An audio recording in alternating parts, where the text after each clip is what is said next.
श्रीललितादेव्यै नमः। श्रीललितासहस्रनामस्तोत्रम् ध्यानम्।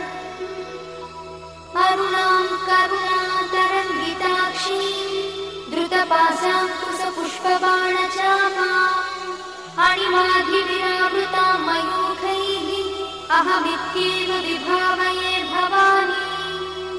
ध्यायेत् पद्मासनस्थां विकसितवदनां पद्मपत्रायताक्षीं हेमाभां पीतवस्त्रां करकलितलसद्देव पद्माम्बराङ्गी सर्वालङ्कारयुक्तां सततमभयदां भक्तनम्रां भवानी।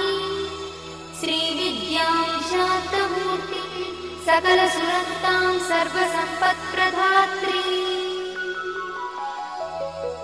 श्रीमाता श्रीमहाराज